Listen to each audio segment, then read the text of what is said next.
আসসালামু আলাইকুম প্রিয় ষষ্ঠ শ্রেণীর শিক্ষার্থীবৃন্দ, আশা করি সবাই ভালো আছে।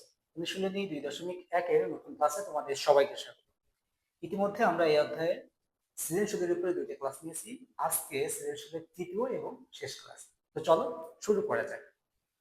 আমাদের উদ্দীপকে দুইটা উদ্দীপক দেওয়া আছে।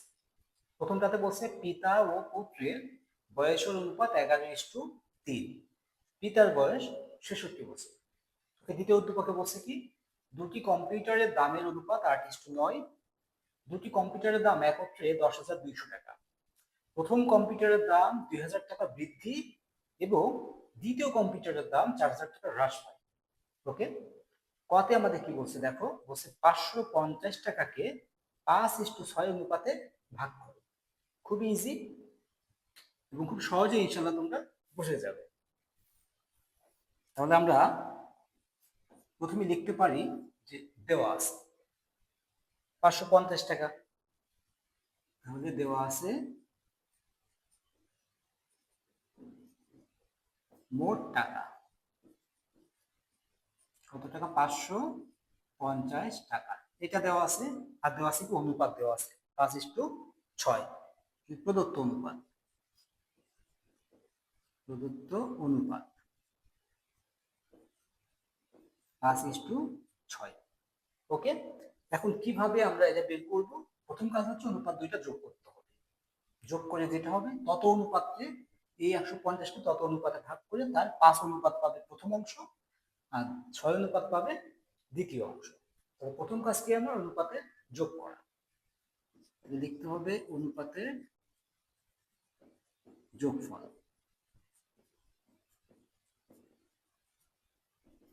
5 যোগ 6 সমান সমান 11। টোটাল 11 অনুপাত হবে। এই 11 অনুপাতে 5 অনুপাত পাবে হচ্ছে প্রথম অংশ, আর 6 অনুপাত পাবে দ্বিতীয় অংশ।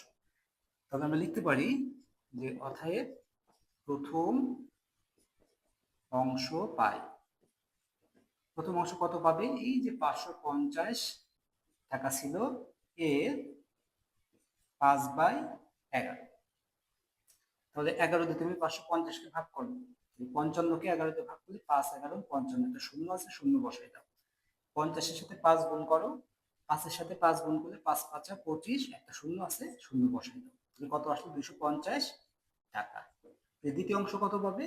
এইভাবেই বের করা যায়, অথবা 550 থেকে 250 বাদ দিলেও যেটা থাকবে সেটাই দ্বিতীয় অংশ। অতএব দ্বিতীয় অংশ পাই কত? 550 টাকা এর 6/11। 11 দিয়ে 550কে কাটলে আমরা পাইছি 50। 50 সাথে 6 গুণ করো, 5-এর সাথে 6 গুণ করলে 5 6 30, একটা শূন্য, শূন্য বসাই দাও। এত টাকা। আমাদের প্রশ্ন কি বলছিল যে এত টাকাকে এত অনুপাতে ভাগ করতে, এত 5:6 অনুপাতে ভাগ করলে প্রথম অংশ পাইছে 250, দ্বিতীয় অংশ পাইছে 300 টাকা। এটাই অ্যান্সার।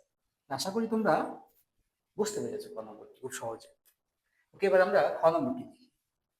খতে আমাদের কি বলছে দেখো, বলছে 1 নঙের আলোকে, মানে এই যে উদ্দীপকে যে 1 নম্বর দেওয়া ছিল সেটার আলোকে দেখাও যে 6 বছর পর পিতা ও পুত্রের বয়সের অনুপাত 3:1 হবে। 6 বছর পরে পিতার বয়স পুত্রের বয়স হবে 3:1। তাহলে এখানে 66 বছর দেওয়া আছে পিতার বয়স, আর দুইজনের বয়সের অনুপাত দেওয়া আছে। এই অনুপাত থেকে আমার প্রথম কাজ পুত্রের বয়সটা বের করা। পিতার বয়স দেওয়া আছে, তাহলে 6 বছর পরে পিতার বয়সের সাথে 6 যোগ করে 72 পেয়ে যাচ্ছি আমরা। কিন্তু পুত্রের বয়সটা দেওয়া নেই, তাহলে পুত্রের বয়সটা বের করতে হবে। করে তার সাথে 6 যোগ করতে হবে। করলে 6 বছর পরে পিতার বয়স পাইলাম, 6 বছর পরে পুত্রের বয়স পাইলাম। পিতার বয়স পুত্রের বয়স। এবার দেখতে হবে অনুপাত করে 3:1 হয় কিনা। যদি হয় ঠিক আছে। ওকে, তাহলে খতে আমরা প্রথমে কি লিখবো? দেওয়া আছে কি কি ডাটা আমাদের। ওকে, তাহলে খতে আমাদের বলছে কি একের আলোকে কি কি ডাটা দেওয়া আছে, যে পিতা ও পুত্রের বয়স অনুপাত দেওয়া আছে, আর পিতার বয়স দেওয়া আছে, তাই না? যে দেওয়া আছে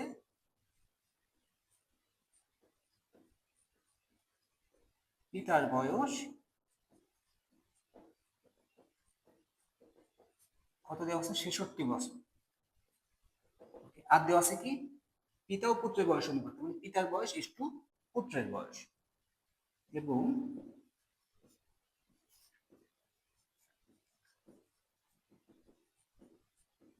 পিতার বয়স ইস্টু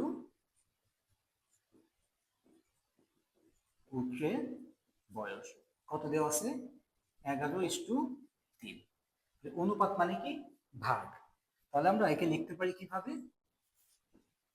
যে পিতার বয়স ডিভাইডেড বাই পুত্রের বয়স সমান সমান 11/3। এখন দেখো পিতার বয়স তো আমাদের দেওয়া ছিল 66 বছর, এখানে পিতার বয়সটা আমরা বসাই দিই। বা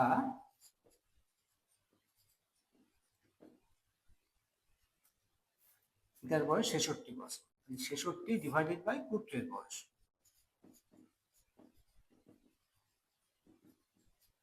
সমান সমান 11/3। যদি কোনাকুনি গুণ করতে হবে এখন, কোনাকুনি গুণ করলে দেখো পুত্রের বয়সের সাথে গুণ হচ্ছে 11 আর 66 সাথে গুণ হচ্ছে 3। তাহলে লিখতে পারি বা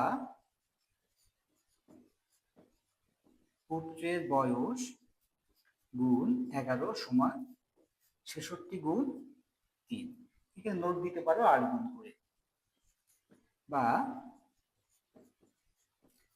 পুত্রের বয়স, পুত্রের বয়স 11 গুণ আকারে ছিল, ওই পাশে পাঠিয়ে দিব, ভাগ হয়ে যাবে।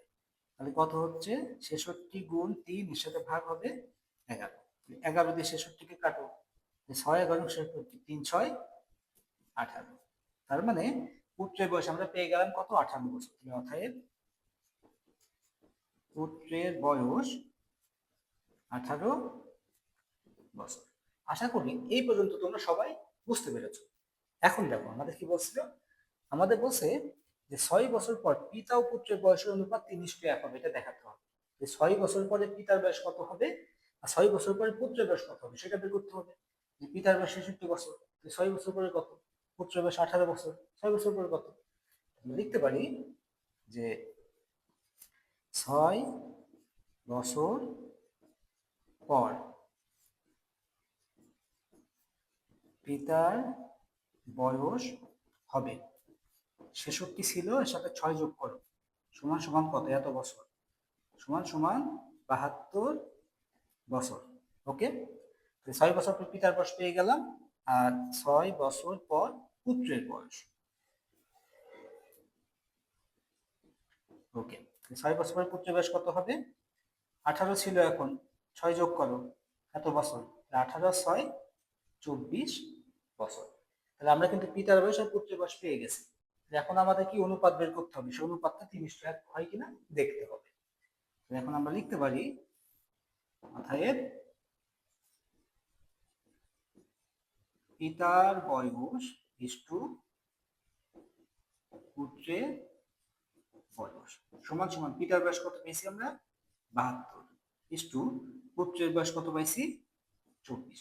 এখানে লিখতে পারো উপরে একটা নোট যে 6 বছর পরে, 6 বছর পর। ওকে, 6 বছর পর পিতার বয়স পেয়ে গেলাম 72, পুত্রের বয়স 24। এবার এটাকে ভাগ করতে হবে, মানে 72 ডিভাইডেড বাই 24। 24 দিয়ে 72 কে ভাগ করো, 24 কে 24, 3 24 72, তার মানে 3/1। তার মানে কি 3:1। দেখো আমাদের এটাই দেখাতে বলছিল যে 3:1 হবে। আমরা এখানে দেখলাম 6 বছর পরে পিতা ও পুত্রের বয়স 3:1 হয়েছে। তাহলে ঠিক আছে, তাহলে এটা সঠিক। ওকে, আশা করি খ নম্বরটি তোমরা খুব ভালোভাবে বুঝতে পেরেছো। ওকে, এবার আমরা গ নম্বরটি দেখি, গ নম্বরে কি বলছে। গ নম্বরে বলছে দেখো 2 নং এর আলোকে, মানে এই যে 2 নম্বর যে উদ্দীপক দেওয়া ছিল সেটার আলোকে তাদের নতুন দামের অনুপাত কত এবং কি ধরনের অনুপাত। তার মানে নতুন যে দাম, প্রথমে কাজটি আমার দেখো, দুটি কম্পিউটারের দামের অনুপাত দেওয়া আছে, তাদের একত্রে দাম দেওয়া আছে। এখান থেকে দুইটি কম্পিউটারের দাম বের করে ফেলতে হবে। বের করে নতুন দাম কি হবে, প্রথম কম্পিউটারের দাম বাড়ছে 2000, এখান থেকে প্রথম কম্পিউটারের দাম যেটা পাবো তার সাথে 2000 যোগ হবে, এটাই নতুন কম্পিউটারের দাম। আর দ্বিতীয় কম্পিউটারের দাম 4000 কমে গেছে, এখান থেকে দ্বিতীয় কম্পিউটারের দাম যা পাবো তার থেকে 4000 বিয়োগ করতে হবে, করলে আমরা পেয়ে গেলাম কি দ্বিতীয় কম্পিউটারের দাম। এবার তাদের দামের অনুপাত, প্রথম কম্পিউটারের নতুন দাম ইস্টু দ্বিতীয় কম্পিউটারের নতুন দাম, ওই দুটা বসাই দেবো, দিয়ে অনুপাত কত সেটা দেখবো। এবং সে অনুপাতটা কি ধরনের, যদি প্রথম রাশি বা উত্তর রাশি বড় হয় তাহলে গুরু অনুপাত, যদি উত্তর রাশি ছোট হয় তাহলে লঘু অনুপাত, যদি দুইটাই সমান হয়, সমান অনুপাত বা এক অনুপাত, তাই না, যে দেখতে হবে যে আসলে কোন ধরনের অনুপাত। প্রথম কাজ কি আমাদের? প্রথম কাজ হচ্ছে যে কম্পিউটার দুইটার দাম বের করা। কম্পিউটারের দাম বের করতে গেলে আমাদের কি কি ডাটা দেওয়া আছে সেটা আগে আমরা দেখি। দেওয়া আছে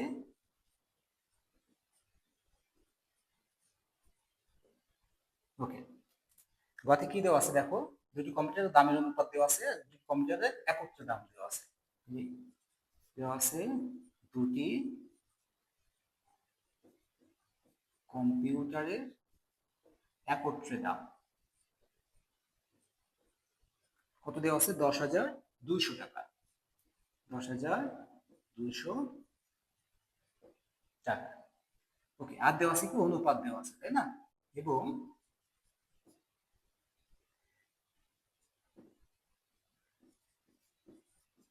দুটি কম্পিউটারের দামের অনুপাত কত দেওয়া আছে? দামের অনুপাত 8:9। ওকে, এখন দেখো এই অনুপাত থেকে আমাদের দাম বের করতে হবে। প্রথম কাজ কি? অনুপাতে যোগ করতে হবে।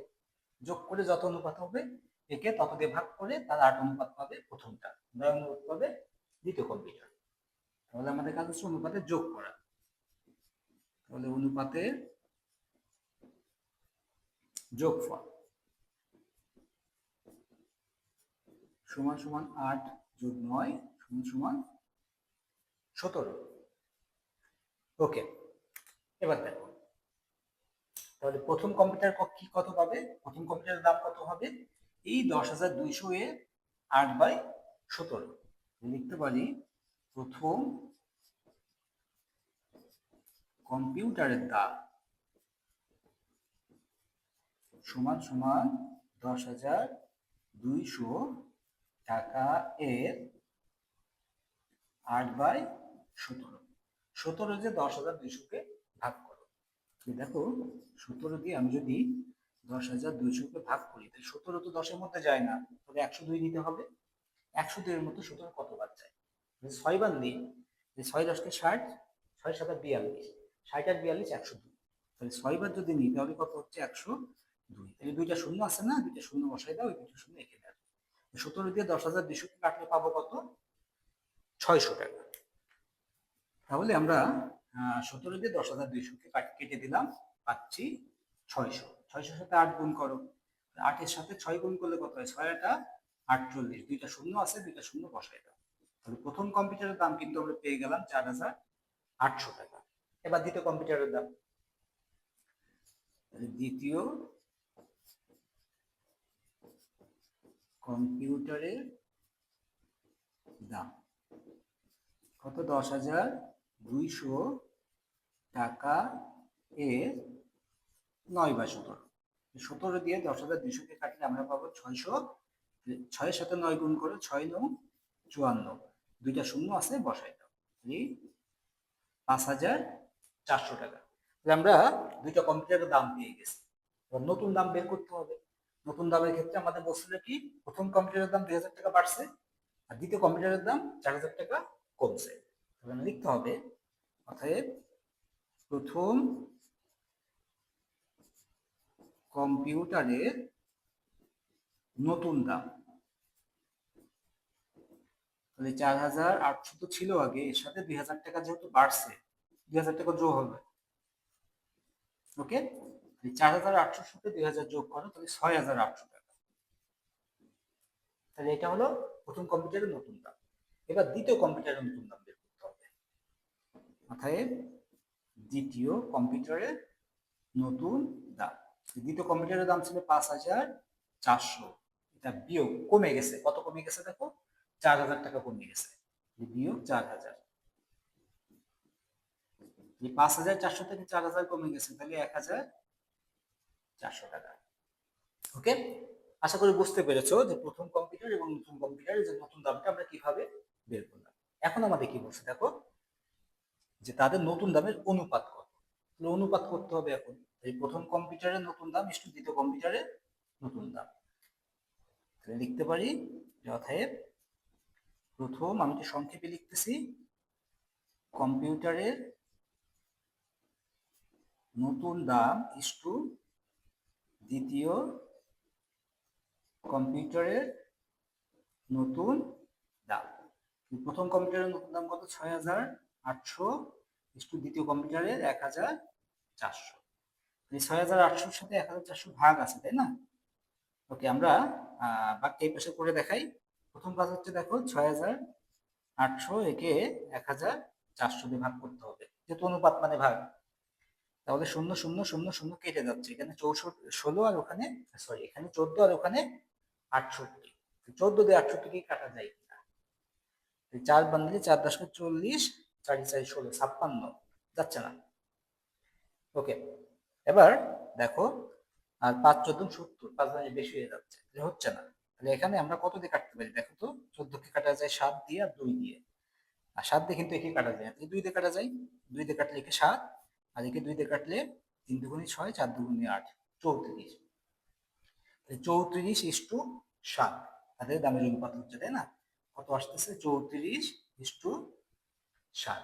ওকে, তাহলে তাদের দামের অনুপাত কিন্তু আমরা পেয়ে গেলাম। ওকে, এখন দামের অনুপাত যেহেতু পেয়ে গেছি, এখন আমাদের কাজ কি?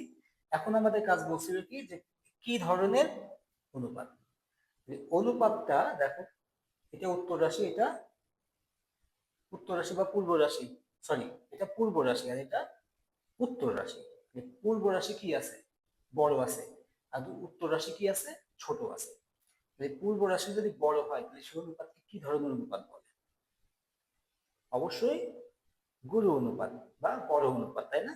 আর যদি পূর্ব রাশি ছোট হতো উত্তর রাশি থেকে, তাহলে হতো লঘু অনুপাত। এই অনুপাতটা আমরা দেখতেছি যে পূর্ব রাশি বড়, তাহলে এটি হবে একটি গুরু অনুপাত। তাহলে অতএব ৩৪:৭ অনুপাতটি একটি গুরু অনুপাত। ওকে, আশা করি তোমরা অঙ্কটি খুব ভালোভাবে বুঝতে পেরেছো। এই অধ্যায় থেকে কিন্তু আমাদের সৃজনশীল আলোচনা শেষ, এবং এই অধ্যায় শেষ, এই অধ্যায় যাবতীয় সকল আলোচনায় আমরা শেষ করে ফেলেছি। তো পরবর্তীতে আমরা নতুন অধ্যায় নিয়ে আসবো তোমাদের সামনে ইনশাল্লাহ। সে পর্যন্ত সবাই ভালো থেকো। আল্লাহ হাফেজ।